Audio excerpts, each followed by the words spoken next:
Total, alam mo naman sa sarili mo na hindi kayo isasama talaga ng mga pulis. Hindi naman gagawa nun na, porkit, ni-request po niya na isama siya Hindi naman nila gagawin yon mga kababayan. Kaya, chance mo na to, Boss Binoy, no, kunyari, isama niyo na ako.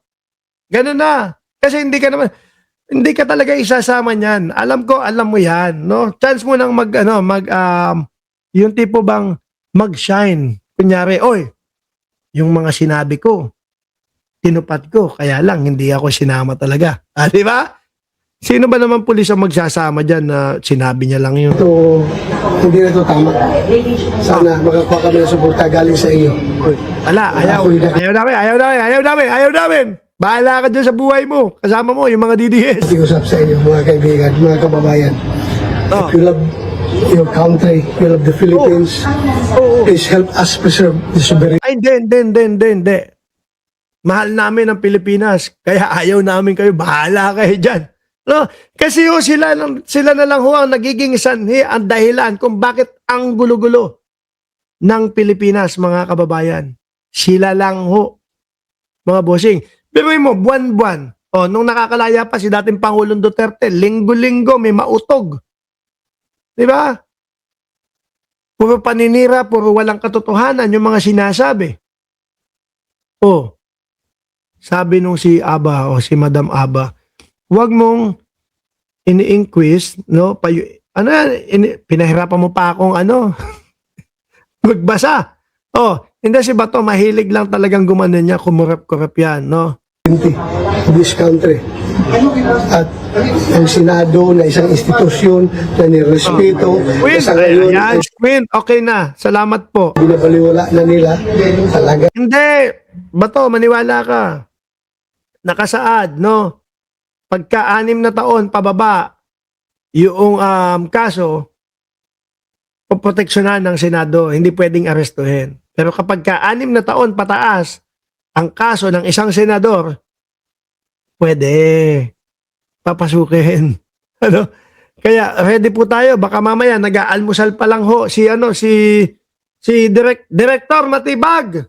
Baka naman, no, maimbitahan po namin kayo dito sa Mark Ramos Channel. Pero kung sakali man pong hindi, alam naman namin na busy kayo.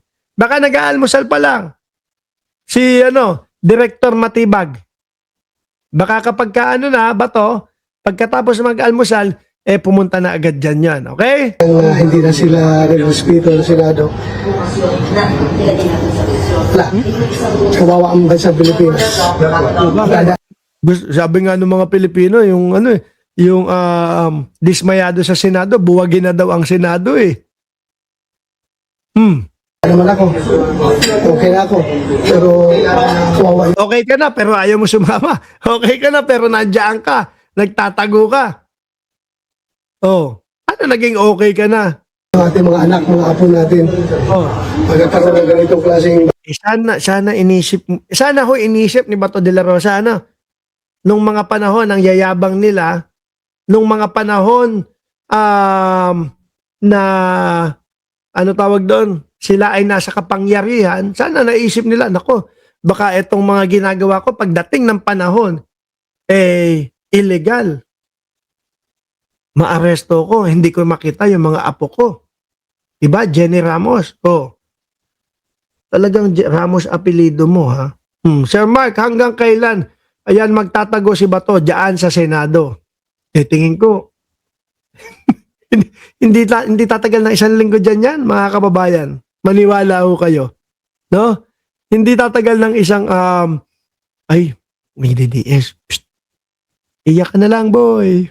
Malapit na sahod nyo. Hindi, kailan ba? Anong panahon na ba ngayon? 11. Malapit na nga, totoo. Sasahod na po tayo sa YouTube. Ang sahuran po sa YouTube, miski tanong nyo sa kila Boss Mike Cervera, kila Boss Jarrett, o kila Coach Jarrett, o kila Sangkay Janjan. 21 hanggang 23 ho ang sweldo ng YouTube. Tama nga naman, malapit na. No, pero yung iyak, bakit ako may iyak? Kung malapit na yung sweldo. Ito, si Bato.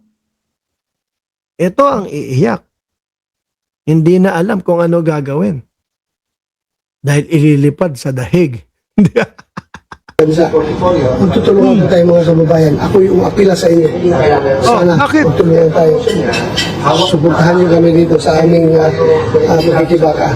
Ito si Sandy. Si Sandy Pasistol. Pasuporta ka dito kay Sandy Pasistol. No? Sabi mo, manawagan ka sa mga DDS. Kaso yung mga DDS, tatamad-tamad eh. Ipinahamak din ng mga DDS si dating Pangulong Duterte. Naalala nyo, yayabang ng mga DDS. So, sabi ni dating Pangulong Duterte, isug ka ba? Ano, no? Nakagano na, isug ka ba? Ganon. Kung isug ka, nasama ka na sa amin. Sabi ng mga nagko-comment, Opo tay, sasama po ako. Asahan nyo po, nasa likod namin, nasa likod nyo kami. Nasa likod. Hutik na yan. Makita mo yung kanilang mga mautog. Covered court na lang po, mga kababayan. Covered court na lang po. Hindi pa mapuno nung kampo ni dating Pangulong Duterte. O di ano ginawa ng mga DDS? Kinupal ang dating Pangulo. Pinaasa na pupunta. Ha? It's not about me. Hindi lang ito kay Bato. Kundi para sa lahat ng Pilipino na ito. Putik na yan, makukulong ba kami? Ikaw lang ang makukulong. At ang mag-iiyakan, yung mga DDS. Bakit kami? Hindi gustong yurakan yung ating soberenya. Kawawa ang Pilipinas. O bakit? Nadamay ang soberenya ng Pilipinas. Ang alam ko, ang nag-i-intercept o pumapasok at pilit na inaagawan ng soberanya ang Pilipinas, yung kakampi yung China. Yung sinusuportahan yung China. Yun ang tingin namin na umaagaw sa soberanya ng Pilipinas. Na nakikita namin sinusuportahan ninyo ng mga senador ni Duterte. So yun lang po. Salamat sa pagkikinig sa akin. Thank you very much. Ay, Salamat. Robin. Narinig niyo po ang ating Binoy, papaalala namin ha. Sabi mo ha. Isama ka din ha. Gusto namin magmagaling ka mamaya. Kung sakali na mamaya na yung arestuhan. Isama nyo na din po ako. Ganon. Sama nyo na din po ako. No? Pero alam niya na hindi siya isasama, siyempre. Kumbaga magpapasikat lang kunyari. bayani sa mga oras na to. At narinig niyo naman po, malinaw po. Ay, ayaw ako yun. hindi mapakali. Magpapaliwanag ulit. May papaliwanag ulit. Sige, Boss ba to? Banat. Tapos natin nandun sa clinic, dapat makita nila kung ano na klaseng pangbababoy ginagawa sa atin. Sobrang ako. Uy, kala ko tapos na. Hindi mapakali. Ang tanong natin, nakatulog kaya itong si Bato de la Rosa, mga kababayan?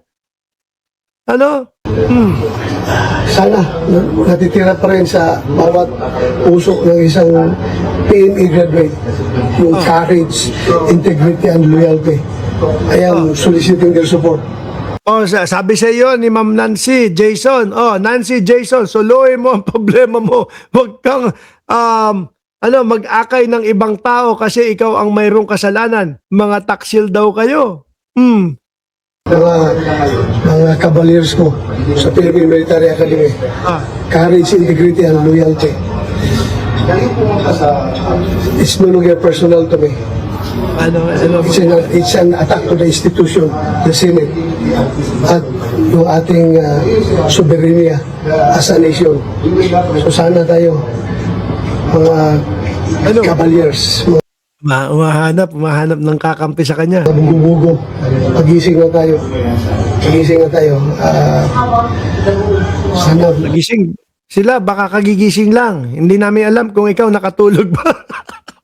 Magising na tayo. Ngayon mga kababayan, sige, tapusin na natin to si Bato. when bells for us are rung and our last stops is sung, let generation see our country free. Kaso wala ka. ang mga nauudyokan at napapasama nyo lang sa inyo, yung mga retired eh. Di ba? Yung mga yung mga siguro, yung mga wala ng trabaho o yung gustong mapasama. Yun lang yung napapaano ho nila, mga kababayan. Senator Bato de la Rosa, pakinggan mo, ito si Trillanes. Oh. Ayan.